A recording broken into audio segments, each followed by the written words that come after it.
Θα ακούσουμε λίγο τα βιογραφικά των παιδιών.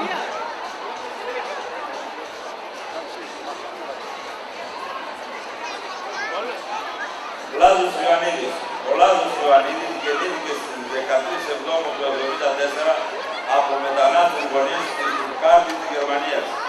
Έζησε και μεγάλωσε στο Λευκό Αστερών. Από την παιδική του ηλικία είχε έπεσει στη μουσική και ιδιαίτερα λόγω καταγωγής του Κοντιακή. Έτσι σε ηλικία 14 χρόνων αρχίζει η ανασχόλησή του με την Κοντιακή λύρα και παράλληλα ξεκινάει τις σπουδές του στο Οδείο Θερών. Το 1996 αποκτά πτυχίο αρμονίας Φεάριστα.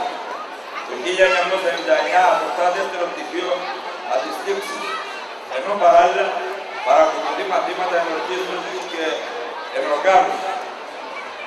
Την ίδια χρονιά μαζί με τον αδελφό του Γιώργο γίνεται η αφιτερία της επαγγελματικής μουσικής σταδιοδρομίας. Η δισκογραφική παρουσία του περιλαμβάνει 3 CD με δικές του συνθέσεις και ως βασικού εκτελεστή, καθώς και πολλές φιλικές συμμετοχές σε παραγωγές συμμετέχουν, είτε ως συνθέτης, εμφανιστρωτής, είτε ως πληράρης. Από το 2002, μετά από ένα ταξίδι του από τα Βαλκάνια μέχρι και την Ασία, γεννήθηκε η ιδέα μιας μουσικής παραγωγής, με πρωταγωνιστή την Κοντιακή λύρα και θεματολογία μια σύνθεση μουσικών ιδιών. Μετά από 6 χρόνια μελέτης και έρευνας, το 2008 ολοκληρώθηκε αυτή η μουσική παραγωγή. Κυκλοφόρησε το 2009 στην Ελλάδα και στο εξωτερικό από την Great Music Factor. Κορυφαία στιγμή της καριέρας του είναι η συμμετοχή του στο διαγωνισμό του Eurovision το 2010.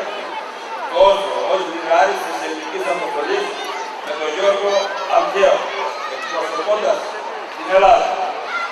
Ζει μόνιμα στη Θεσσαλονίκη με την οικογένειά του. Διδάσκει από το 1999 μέχρι και σήμερα στο Μουσικό Σχολείο Θερών.